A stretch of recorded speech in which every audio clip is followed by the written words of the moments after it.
So, they found it again, have they? I thought we'd taken care of it. The forces of evil are persistent, sir. I'm getting too old for this. Who have we got lined up to deal with this problem? Murphy, sir. Oh, no, not Murphy. Afraid so, sir. What about Spade or Marlowe? Dead, sir. Isn't there anyone else? Sorry, sir, he's next on the list. Well, I suppose we'll have to make do. Knowing Murphy, he's going to need help. A lot of help. I'll check the archives and get back to you, sir.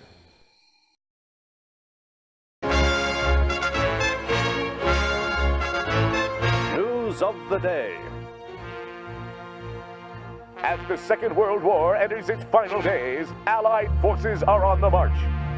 The troops of the Western Alliance are occupied with the dangerous duty of ferreting out the remaining pockets of Nazi resistance.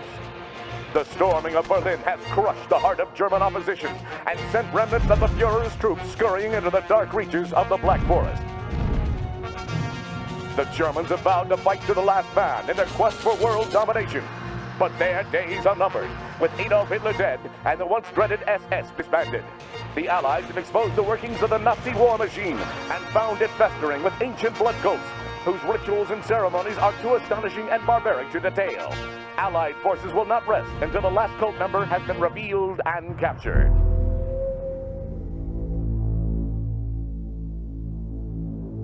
No pestilence has ever been so fatal or so hideous. Blood was its avatar and its seal, the redness and horror of blood.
In the moonlight, New San Francisco sparkles like a chunk of cubic zirconium, an island of hollow beauty surrounded by a red sea of radiation. 5 million souls drowning in gamma rays. Some lucky people have a natural immunity to genetic mutation caused by the radiation. I'm one of them. Most of them live in the new city, but I don't. I live among the unlucky souls, the mutants and the destitute, and the wreckage of old San Francisco. My name's Tex Murphy. I'm a private detective. Or at least I used to be. Since my marriage hit the rocks, I haven't done much of anything. I went out tonight for the first time in a week, but all I ended up doing was spending the last of my money on a bottle of cheap bourbon. Now it's past midnight, and I'm staring out of the window of my office on the second floor of the Ritz Hotel. Just like me, the Ritz used to be something. Now it's just another grimy building in a rundown part of town. And I'm almost out of bourbon. My God, Murphy, you look like hell. Really hit bottom, didn't you?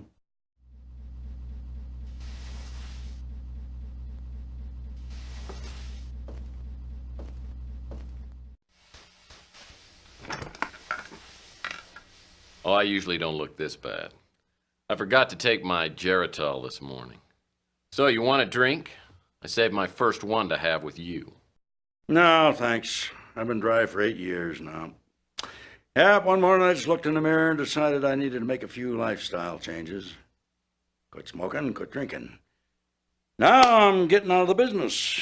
Yep, I'm going to move to the tropics and retire in a nice secluded island with a tribe of beautiful young women. You're getting out of the business? I guess that means the end of the world must be around the corner because you are the detective. I can't imagine you doing anything else, especially not running around an island with a bunch of nubile women in a loincloth. Oh, I can imagine it. I've been thinking about it for years now. Yeah. You know how it is. Lonely. Underappreciated. Dangerous. I haven't had a decent night's sleep in 38 years. I tell you, I'm working on a case right now, and that's going to be my last one. Oh. Enough about me. How about you, Tex? How's life treating you? Bad as it looks? Well, it depends. What day is it anyway today? Saturday? Well, Saturdays aren't too bad. It's normally Thursday by the time I get really suicidal. So what is it you wanted? Just come by to sprinkle a little salt into the open wounds of my pathetic life? No, Tex, you got me all wrong.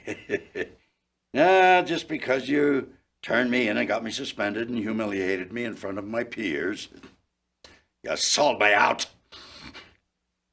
But that's all in the past. See, I quit hating you for that weeks ago.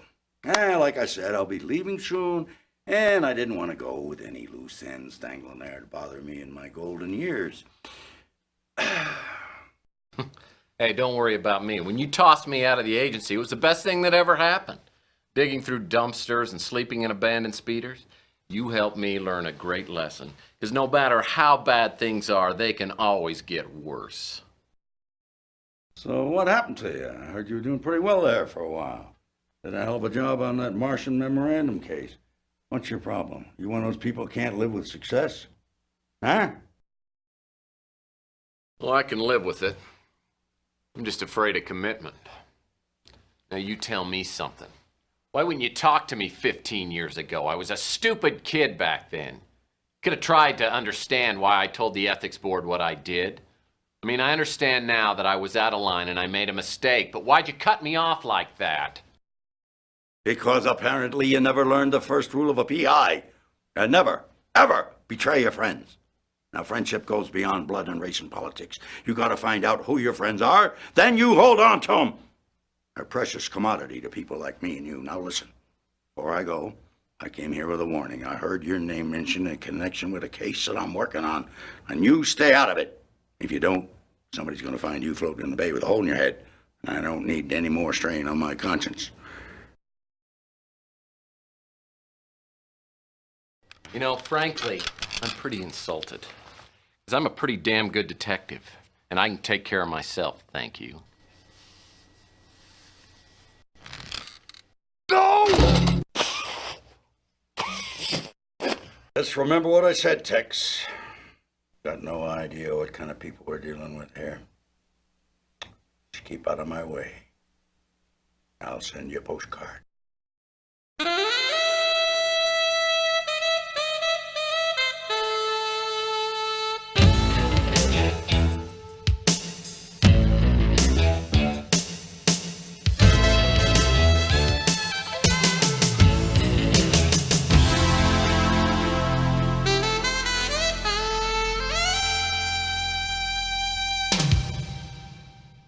So last night, after 15 years, the colonel walks into my office. It made me take a good hard look at myself. Maybe I have hit bottom, and maybe I do look like hell. Lord knows the only exercise I've had lately is tipping the bottle and flipping cards into my hat. I gotta find some work. Contrary to what the colonel might think, I'm as good a detective as he ever was. Now I just gotta prove it. I'm gonna scare up a job today, even if it means finding somebody's lost puppy.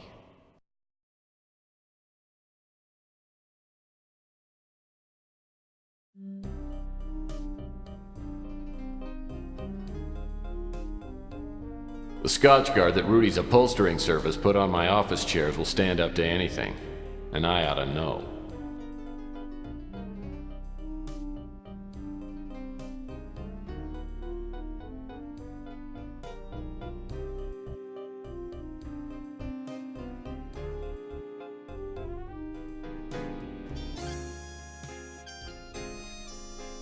The dusty credenza I've got serves only one purpose, and that's to keep the dust off the floor. The dusty credenza I've got serves only one purpose, and that's to... My gun. I love it so much! The old trusty sidearm. Been with me since the beginning. You want some of this, huh? Bam, bam! Hey, bam, bam, bam! Bam! Bam, bam! Bam! And you!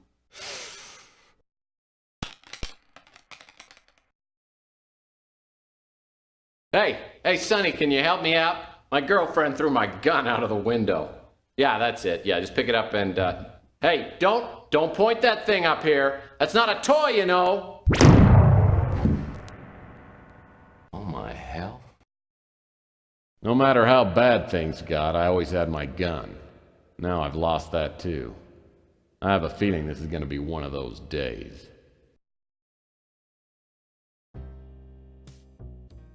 This pure mountain spring water is indispensable, literally. I'm out of paper cups.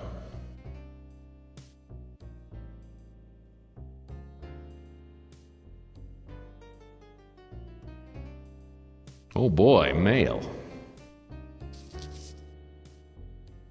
Oh boy, mail. The office was actually a dance studio before I moved in, and Latin dancing is a Murphy family tradition.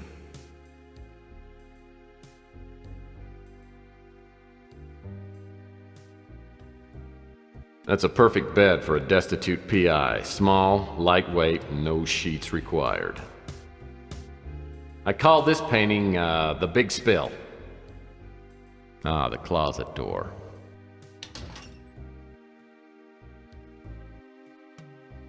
All I've ever needed was a soft felt fedora, a well-tailored overcoat, and a comfy pair of sneakers. Some people know what they like, and they stay with it.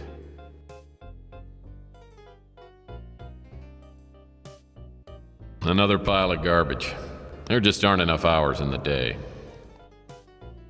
That hutch holds a life's worth of knickknacks, paddywhacks, and the world's largest piece of elbow macaroni.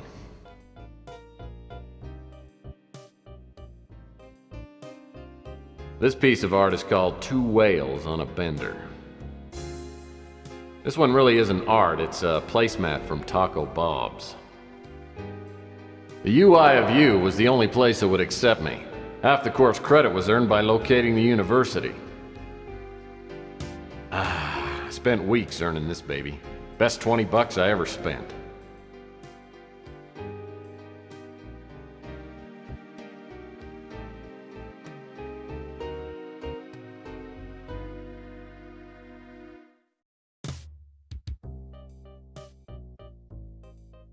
Toxic Taste is a novel by Lou G. Trundle, the only mutant popular enough to make the New York Times bestseller list.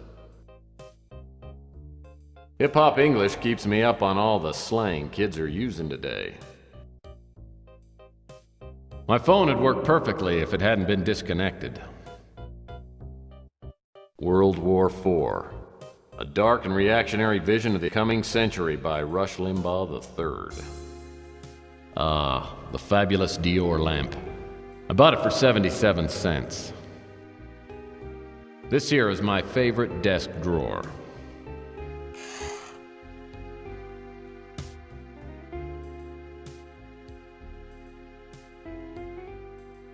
As usual, it's a mess.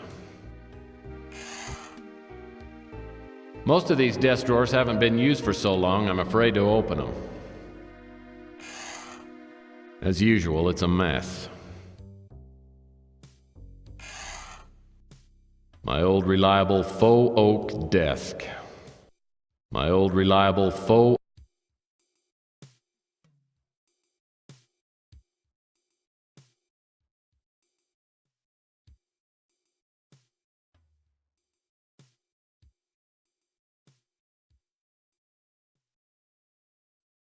Nothing in here but a pen.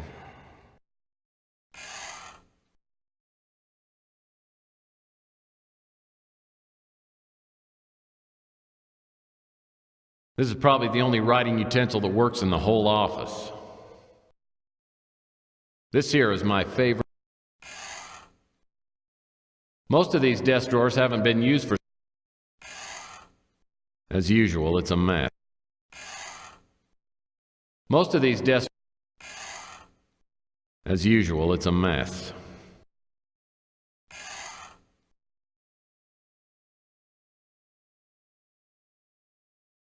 Things look pretty slow on the street today.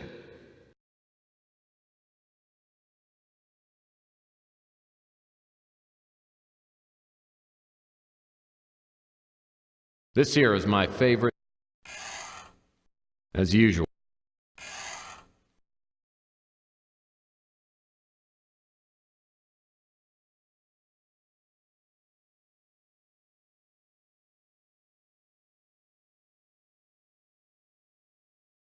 As usual.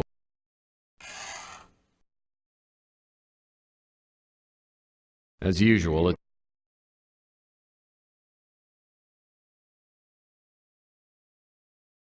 my old reliable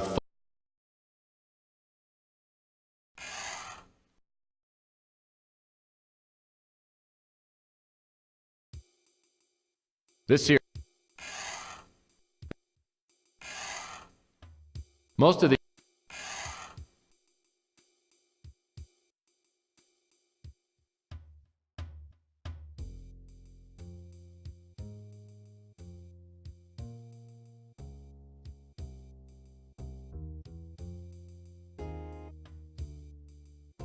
my phonograph's an old family heirloom. I love to play the classics. Kool and the Gang, Peaches and Herb. That's the door to the street. The air outside feels thick, like I'm breathing through a pair of dirty gym socks. It's a high radiation day. Most everyone will be staying inside, but I need to hunt for some work. I always like to start the day with the traditional PI breakfast. That hits the spot.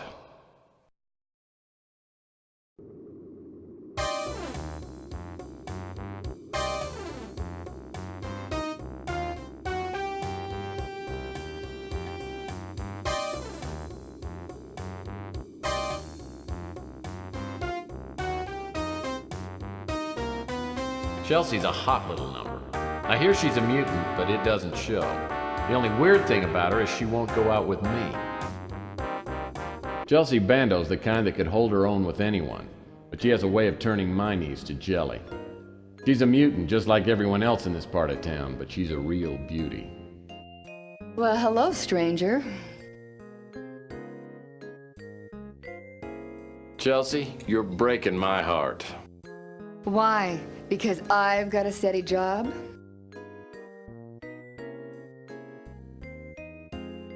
Sure. Kick me when I'm down. You think it's fun being broke? Well, you know, Tex, there just might be a job for you. Have you heard that Rook's place got robbed?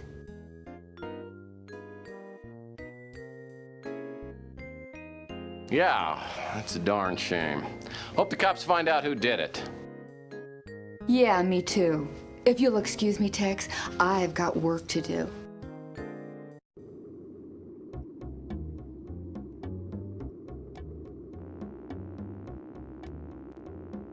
Rook Garner runs this pawn shop. Rook Garner runs this pawn shop. He's a crusty old World War III vet with a face like a raisin and a tongue like a butcher's cleaver.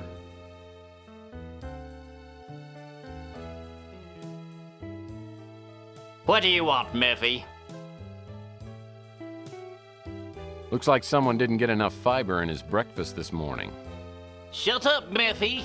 The last thing I need right now is a yappy-mouthed wise guy.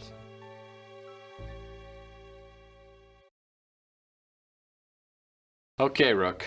What's the scoop? Last night someone broke into my pawn shop. I don't usually have anything of great value, but yesterday I gave out a fair amount of cash for an extremely valuable diamond bracelet.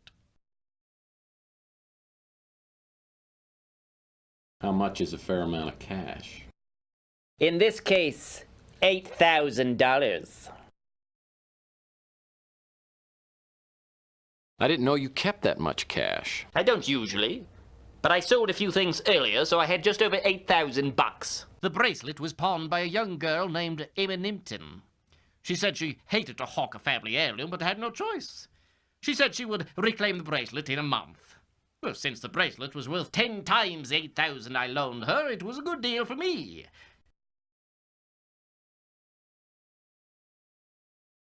Did you get any other information from this Emma Nimpton? She left a phone number. I called her this morning, but the line is disconnected.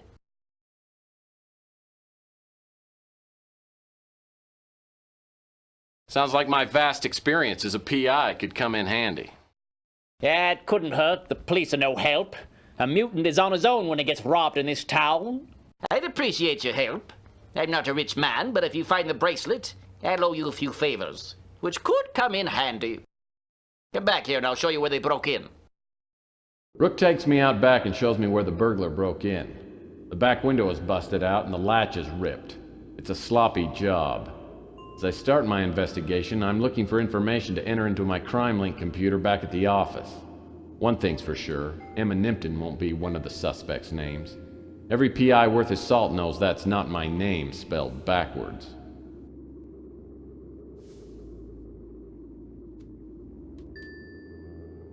I don't usually enjoy piles of garbage, but they do add a lot of character to this alley.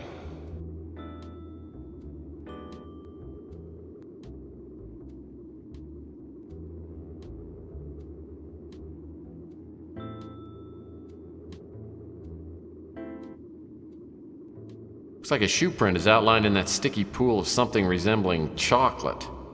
Footprints about a size 14.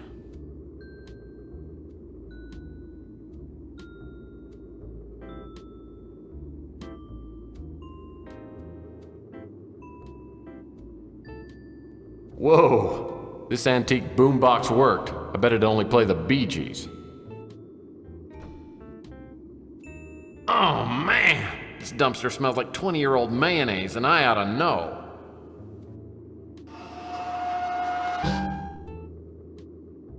Well, I'll be darned. Except for the filth and stench, the interior isn't much different than the average studio apartment. In fact, it's nicely furnished. Someone's been living here, and I wonder if he saw anything.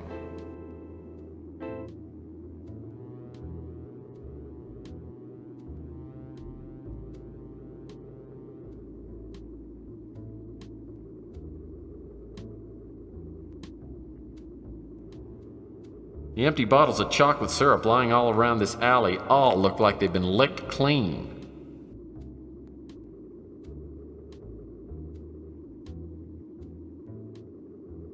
Wow, a recyclable paper can. Finally, a glimmer of ecological responsibility. I didn't know Rook cared.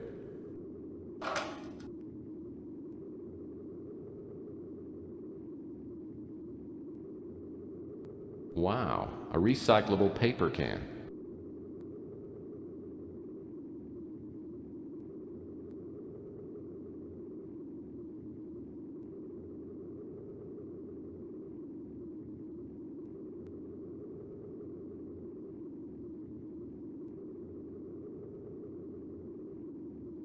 Like Rook always says, you can cut corners here and there, but there's nothing like a quality garbage can.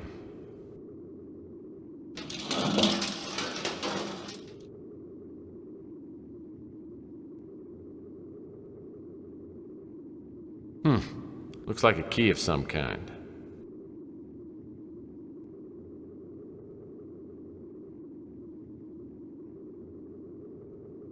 Reminds me of playing hoops when I was younger, in the days before my lower vertebrae turned into petrified rock. Reminds me of playing hoops when I was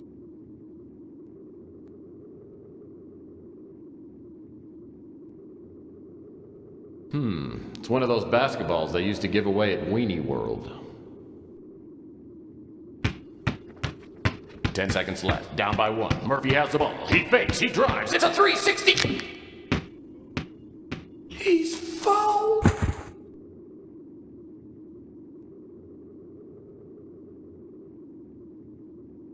The empty bottles of chocolate.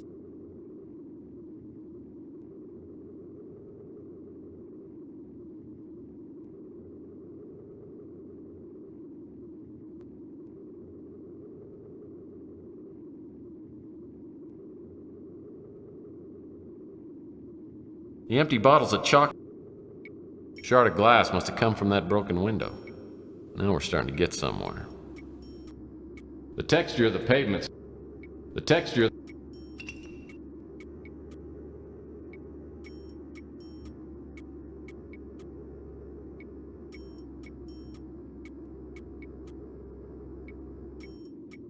Looks like whoever broke into Rook's window left one of his hairs behind. Apparently our burglar is a Carrot Top.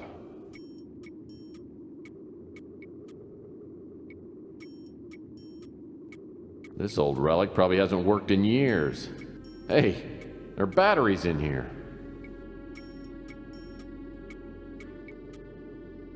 I wonder if these still work. Tingly tongue. Still got juice.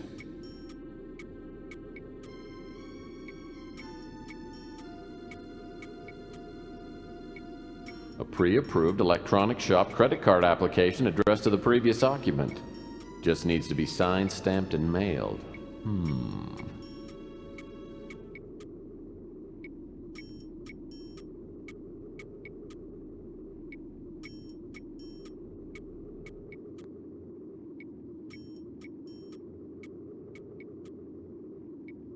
Oh, I would love to see my ex-mother-in-law squeeze through there.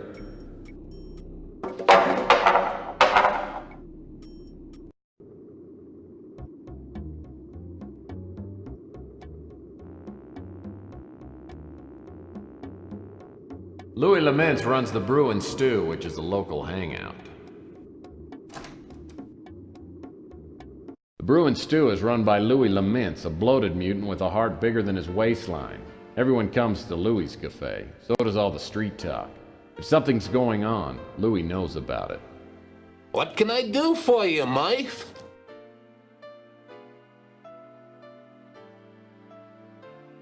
About a pitcher of beer and the love of a good woman, Louis.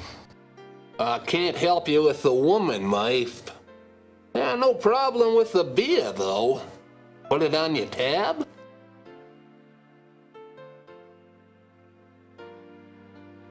Thanks, Louis. I should have some work soon, then I'll be able to pay my tab off first thing. Don't worry about it, Mike. I know you're good for it.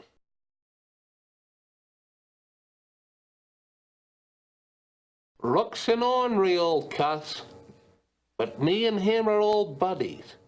We fought in the big war together. He's one person you can trust in these troubled times. Chelsea acts tough, but she has to be with all the scum around. And she's as smart as she is pretty. She knows a lot of what goes on in the shadows of this city. Yeah, things are a little slow, but I'm getting by. Having to lay off some of my kitchen help hurt my pride more than anything. Granny's a fireball. She and Sal opened the pizza place 7 to 8 years ago, and they've been fighting ever since. Sal's a big guy with an appetite for food, wine, and women. He comes by here most every day for lunch. Bardo comes in now and again. Usually orders a couple of steaks and a chocolate milk. His temper's as short as he is tall. And he's only got one oar in the water. A bad combination. Sorry, Mike. Can't help you there. Rook told me about the bracelet, but I don't know anything more about it. Rook's been robbed before, but he's never had anything really valuable taken. This is gonna set Rook back for a while. Too bad the cops have turned a blind eye.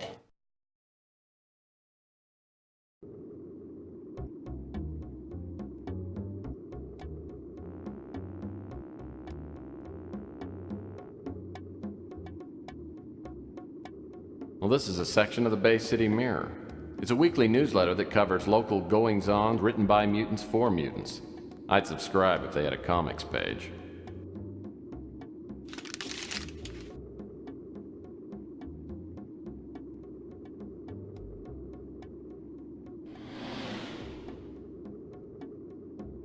Francesca Lucido makes the spiciest pizza in the city.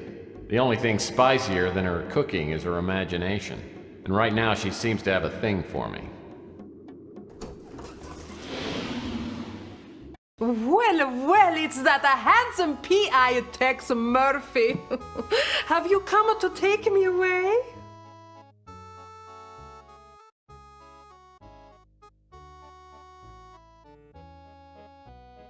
How'd you guess? You must have seen my white horse hitched to the railing out front. Oh my, Mr. Murphy, you certainly know how to excite a girl. Well, that's very nice of you to say, Mrs. Lucido. But I'm here on business. Oh, pooh! All the business and no pleasure makes even a private dick a dull boy. What do you want? I heard that Rook's place got robbed. It scares me to death. There's so much crime in this part of the city. That's that religion for norms only. It makes me sick. Can't help you, Tex. Sorry, Ardo is an overgrown kid. He comes in here for the all-you-can-eat buffet, and I've got to kick him out every time. If I didn't, he'd eat everything we got. Me and Sal got married too young, and it's been up and down ever since. I've had enough of his drinking and the womanizing, and I'd divorce him in a second, but he's got a couple of buddies who are top lawyers. If I had some hard evidence of his screwing around, I could divorce him and get a decent settlement. Well, I was hoping you'd get around to asking about me. I'm just a lonely, hot-blooded woman who needs the love of a good, strong man. I like Louis. He runs a nice place, and I go over there and chat with him when the business is slow. Chelsea is a nicer girl. Sal tries to flirt with her, but she doesn't give him the time of day. Rook is a tough old geezer. I've known him ever since we opened the Slice of Heaven back in '32, but I can't say I know him very well.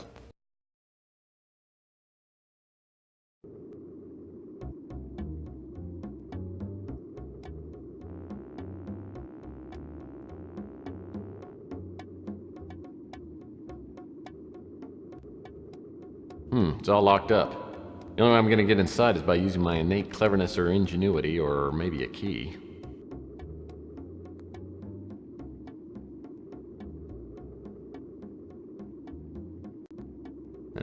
Looks like someone's locked the door.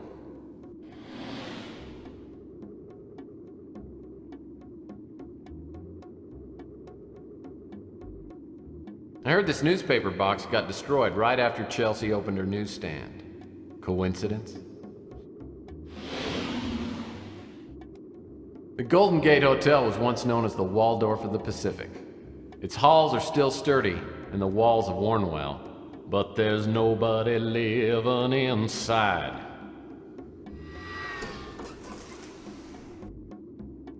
Ardo Newpop is a gigantic goon who works at the front desk at the Golden Gate Motel. Ardo's no rocket scientist. In fact, he probably doesn't even know what a rocket scientist is.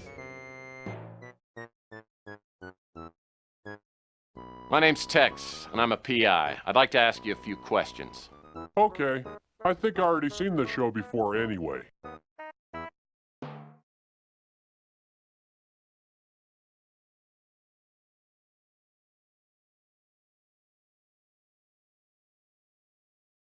I always thought that Captain Wallaby was a pedophile. You mean he likes to ride bikes? I have a bike. Oh, that's great, Ardo. Look, I'm a detective, and I've come by to ask you some questions. Okay. I can answer some questions, but first I have to put on my fire hat because Inspector Burns' fire safety show is going to be on pretty soon. I heard about that, but I don't know what a crusade is. I don't know what that is. I never heard nothing about that. I just want to be like my hero, Inspector Burns, because fire safety is very important. I never heard nothing about that. She's the lady who makes the best pizza. I eat at her pizza place all the time because I love it. He's a nice guy and I like to eat there because there's a TV. Ooh, Chelsea is pretty cool, because she's got good magazines and stuff. That's where I bought my Inspector Burns fire safety manual. I went to his pawn shop because I thought he would have Inspector Burns action figures, but he didn't, and I got mad at him, so he probably don't like me.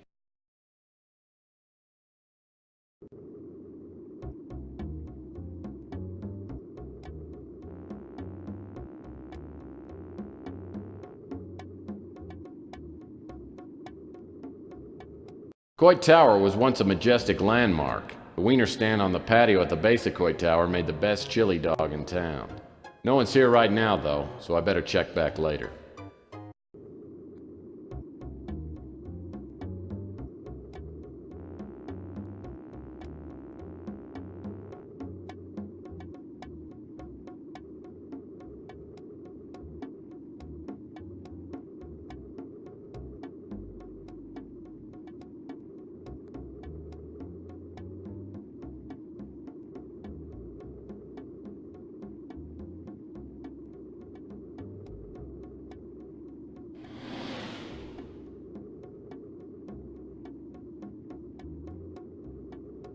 Chelsea's a hot... Hi, Tex. How's the investigation going? Is there anything I can do to help? The crusade is big. I mean, much bigger than most people know. They have operatives all over, and then these huge sections of the Norm population are joining. Well, they say it's a religion, but then they encourage the members to be violent and prejudiced towards others. Yeah, you know, I remember Rook told me about the burglary.